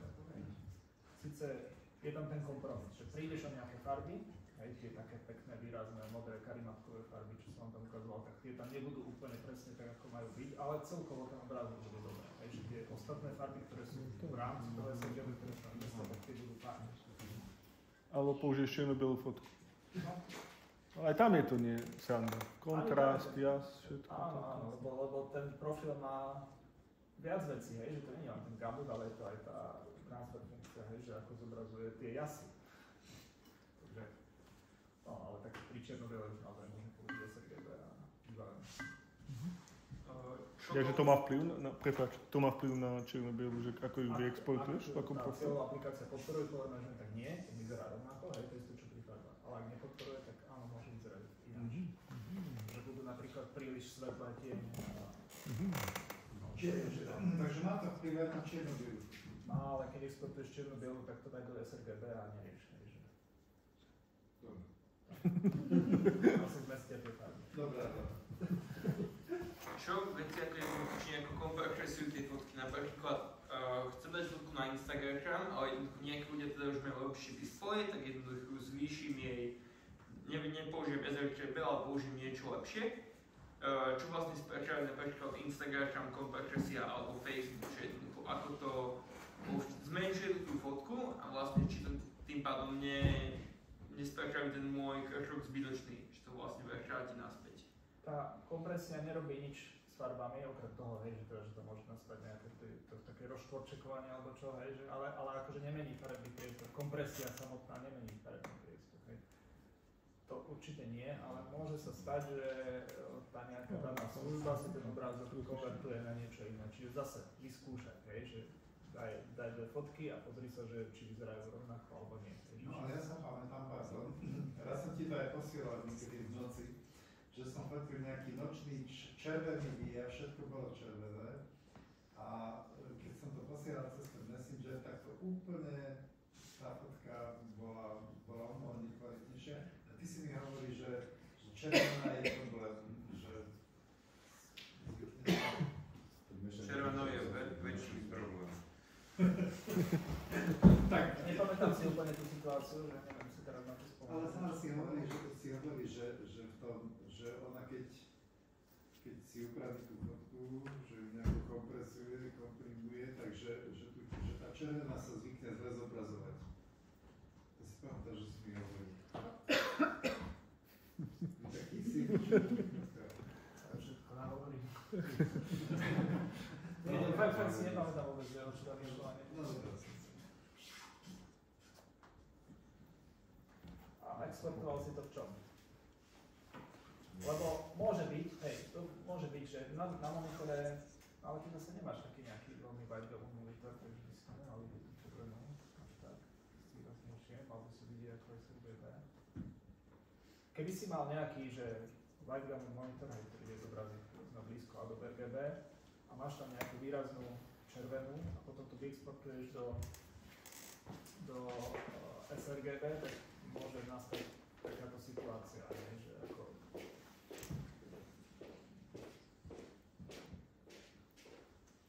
že sa ti tá, vidíš, toto je príklad takej farby, ktorá sa nezmestí do sRGB, že tak to môže byť. Až toto je tá bohatšia, čo máš teraz? Toto je tá bohatšia, toto je tá sitejšia a toto je, keď už je stlačená do toho sRGB.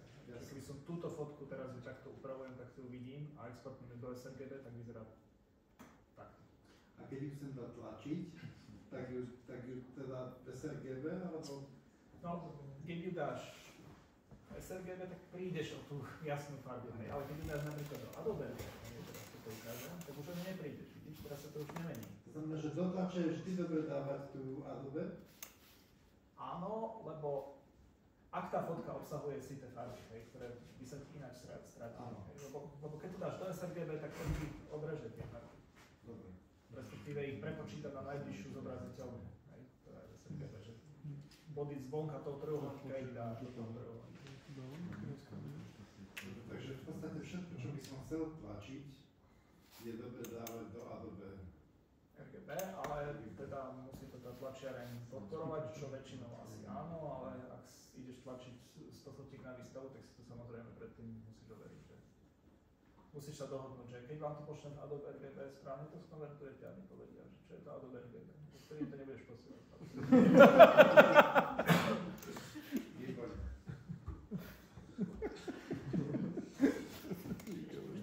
Ja som mal takú skúsenosť, že som mal 4 čierno-biele fotky a som ich tak mierne otónoval do modrá, do zelená, do fialová, tuším, a chcel som mať tie rozdiely. No a ten obsluhujúci personál, ten chlap, ten si myslel, že to chyba, on mi to všetko ladil, aby to bolo rovnaké, že to je šedé, tak potom sa strašne sa s tým vyhral. Žurná vytrál sa. Hej, pokazil to. No ja keď som to v tej Ak si zaúčtoval. Keď som to v tej Surrey dával tlačiť, tak oni tam mali taký dobrý systém, že si to tam mohol sám bez zásahu obsluhy vyťukať na tom automate. A bola tam taká možnosť, že vypnúť všetky korekcie a to bolo dobré, že si to spravil tak, ako si spravil. No a čo sa týka tej tlače u profesionálov a tak ďalej, také firmy tlačiarenské, keď mám skúsenosť, pripravil som taký leták A4, som sa s tým teda hodne vyhral, pleťovky, ľudia tam boli, tak som im to dal vytlačiť, asi 300 kusov a oni z tých ľudí spravili Indiánov, lebo to nevieš ani vyreklamovať, alebo čo, proste keď máš tam kopec červených tvári, tak čo potom? Dá sa s nimi hádať, alebo čo, že ja toto nechcem. Ty sa nedalo. Či sa dá hádať? To je subjektívne. No tak sa hádaš. No akože, vieš, aj ty, akože nechcem teraz to nejako ich dehonestovať, alebo to, ale vieš, stále tam robia ľudia, nejakí zamestnanci, brigádnici, ktorí, vieš, môžu vedieť o tom color management, nemusia proste, neviem, no buď máš tlačera, hej, keď si to dáš, že Nora píše a šťavnici vytlačí, Preto sme išli k Norovi píše. tak ten presne vie, hej, že o čo ide, rozumie ti, keď mu niečo povieš a vie, že čo sa deje a spraví to tak, aby to vyzeralo dobre. Nemusíš sa s ním hádať. No a keď ideš do fanskopy, kde sa menia výdajníci, vieš. Ja som nejaké výsledky z faktskopy a to bolo otázka. Ja som videl dobre výsledky z fanskopy, že si boli to dala páčiť. Nie, to býva rôznorodé.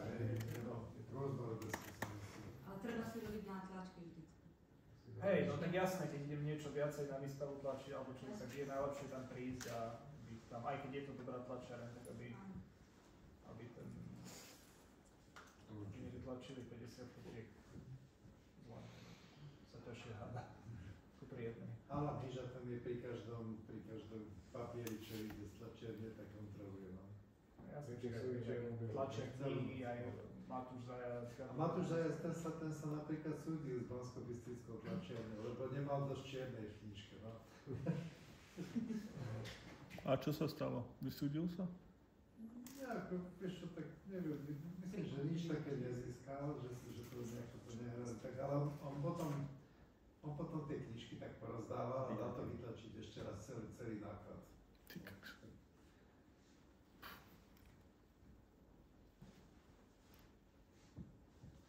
Posledný príklad. No, tak takáto, keď odfotíte takú situ, modrú oblohu, ešte s polarizačným filtrom odfotené, tak už také tie hlboké tóny sa nezmestia do sRGB, že ono to začne ťahať do takej fialovej. Takže vidíte, že les je OK, hej, že ten sa nemení, ten sa zmestil do sRGB, ale toto tričko tu je taká karimatková zelená a tá obloha, tak na tejto keď si tu teda kliknem na to ikonku, že to je ten gamut warning, hej, že ktoré farby sa nezmestia do toho cieľového gamutu, tak do sRGB sa nezmestia. Keď dám Adobe RGB, tak už to nie je až také zlé. Že stále nejaké farby sa nezmestia, ale že ich menej. A display petky? Tam je to, keď to porovnám s sRGB, tiež lepšie, ale iné farby. Že ten display P3 ide troška viac do červenej, teda nie vždy sa tá petka posúva do červenej, ale že v tej červenej oblasti vie zobraziť viac farieb ako Adobe RGB a sRGB. Ten Adobe RGB zase viacej v takých modrých a zelených farbách. No a možno ešte taká maličká poznámka, toto je taký, že intent, že perceptual a relative, to volá, že rendering intent. Toto je nastavenie, ktoré hovorí, že akým spôsobom sa má pracovať s farbami, ktoré sa nezmesťujú do toho cieľového priestoru. Že ten perceptuál, ten zachováva taký akože celkový dojem z tej fotky a ten relative, tak ten zoberie iba tie farby, ktoré sa tam naozaj nezmestili a ich tam posunie tam, kde treba. Čiže ten prvý upraví všetko, tak? A tento to akože celé tak troška, ale tie rozdiely sú nebadateľné pri tomto sRGB, hej, že možno vypnem toto a teraz keď prepínam, tak nebudete vidieť proste žiaden rozdiel, hej, že to sú minimálne rozdiely. Pri tlači, keď to ide do toho smyk priestoru, že to nekonvertuje, ale to predáta, alebo to smyk, tak tam to vidieť väčší rozdiel.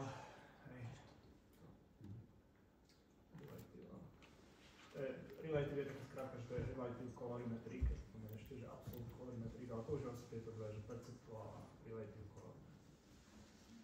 A ktoré je najlepšie použiť podľa teba? Zapnúť si source proofing, prekliknúť si, ktorý lepšie pôsobí na danú fotku, tak tam. Ale to naozaj, že keby si išiel tlačiť a máš profil tej tlačárne, že toto si myslíš, že v živote nepoužiješ.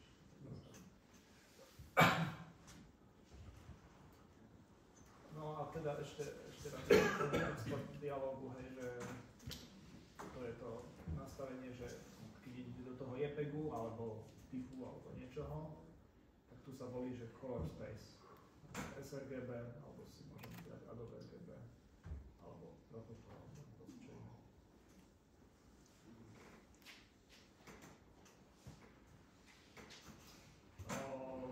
Asi som prešiel všetko, čo som mal pripravené, tak rád vám ešte prípadne nejaké nejasnosti zodpoviem, alebo otázky, alebo takéto.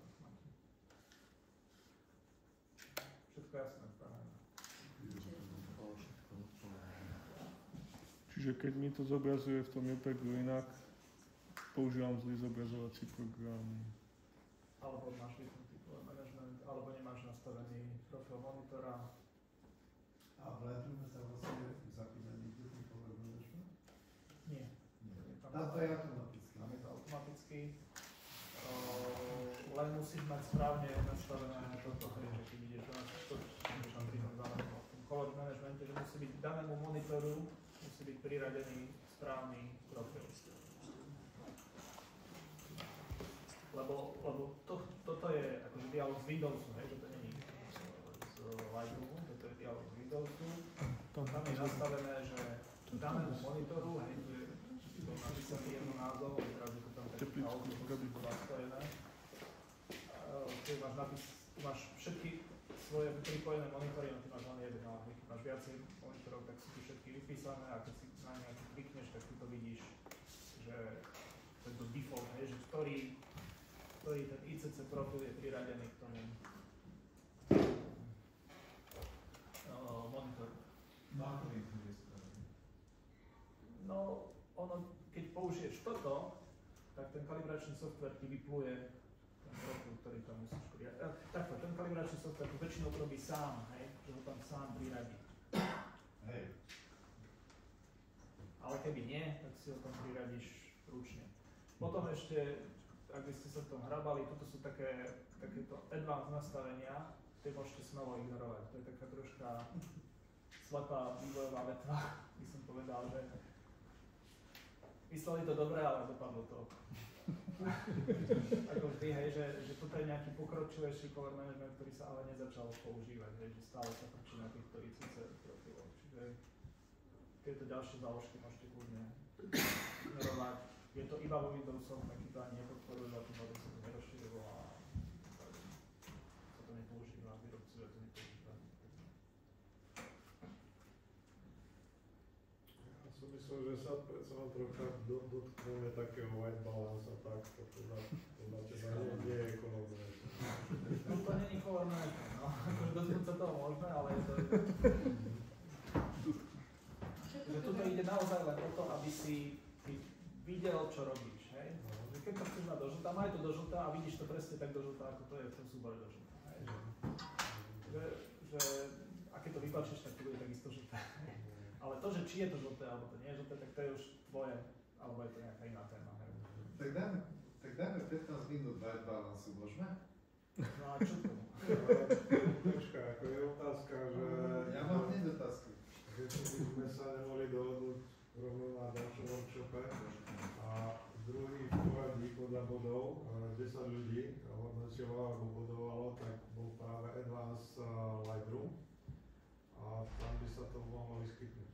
Tam by sa teda najmä dohodli, že ho spravíme, teda že Martin spraví. To je dobrá téma, výživná. No ale tak celkovo ten Advanced Lightroom, no ale to musíš ty rozhodnúť a spýtať sa auditoria, že... To môžeme hneď do 20 čo budem rozhodovať. Tak sa spýtaj, ja to nie som zodpovedný. To je za to, aby sme urobili najbližšie Lightroom, Advanced Management, teda nie Management. White balance. Advanced, hej, rovno, že nie No, ešte takto sa spýtajme, že kto prosím vás robí v Lightroome, čo sme tu? Ale chýba tak Veľa nás 60% podobu urobia. Ale keď robí napríklad aj ten, čo šiel na záchod. tak to je dosť podobné. No. Tak, hej. Lebo ak to teda nie je veľa ľudí, tak to nemá význam. Budú robiť. Ale je to, že či by sme chceli mať skôr taký, že základný Lightroom, alebo taký, že advanced, že trošku pokročilejší. Tak to si môžeme odhlasovať jednoducho. Kto je za základný? A musí sa spýtať autora, či je vôbec ochotný. Autor odsúhlasí v tabulkách všetky mená, to si odsúhlasí. V ponuke sú obidva varianty, základný, basic Lightroom a advanced Lightroom. A ten advanced Lightroom, ten v tých bodoch získal druhý najväčší počet bodov hneď za týmto color managementom. Takže preto som tu začal o tom hovoriť, že Lightroom? Ale dá sa, ma prekvapilo, záujem, že ma to prekvapilo, že to je otázka, že koľko si myslel niečo. Že sa jedná o white balance. Ako Lupačov, ja som na Pačkal vo končnom jednoducho Lupačova faktier. No, vidíš. No, ale inak otázka úpravy charieb a white balance to ešte nie je Lightroom, to ešte to by mohol byť jeden samostatný veršov, hovorím dobre? Tak ale niečo to musíš robiť. Tak asi Lightroom, no. Tak väčšina je asi Lightroom ako... Ale sme tu zdvihli ruku 4, sme tu zdvihli viacerí to. Niektorí sú takí...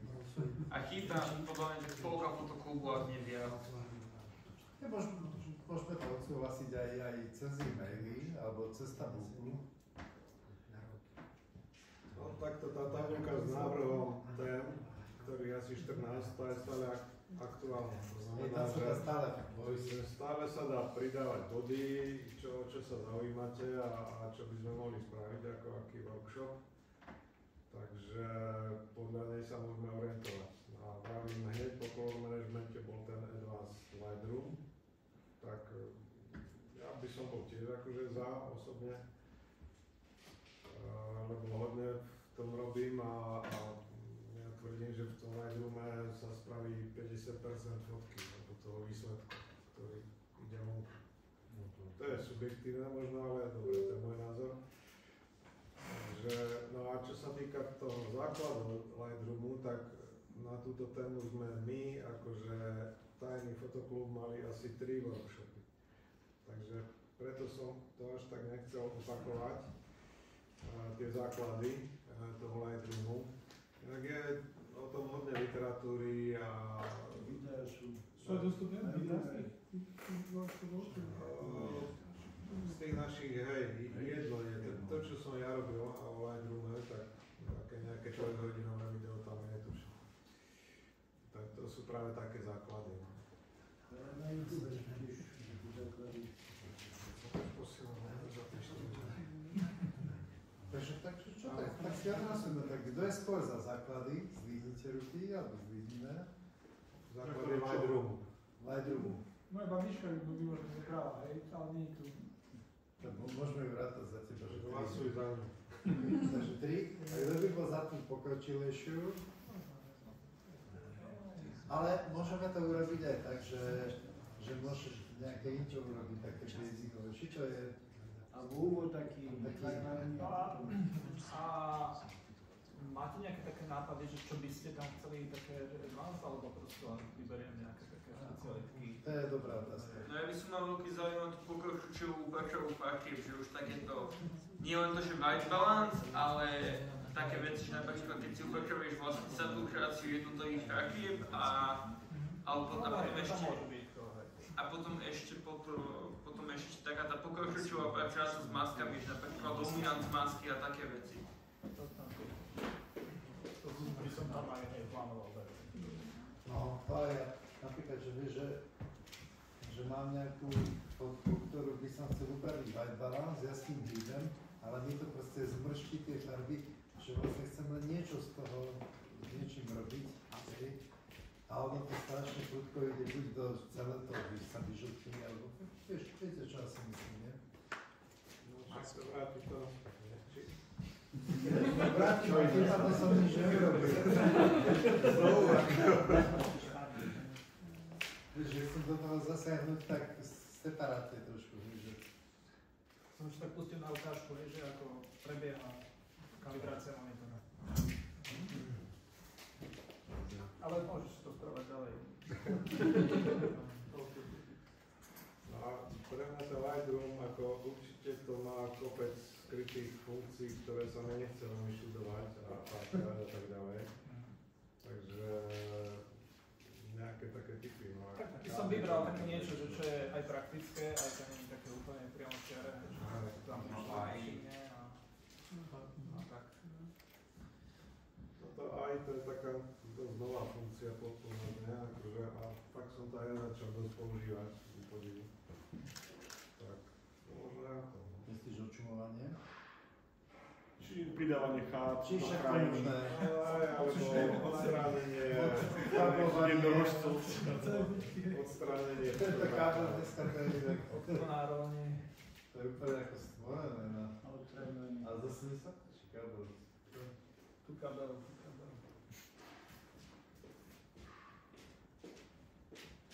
No dobre. Tak sme si teda odhlasovali 11. Áno, odhlasovali sme. A môžeme dohodniť termín. To nemusíme úplne presne, alebo presne? Aj presne, áno. To už vedí. Tak už asi vyšlo. Áno. Za pozornosť. Zatlieskame.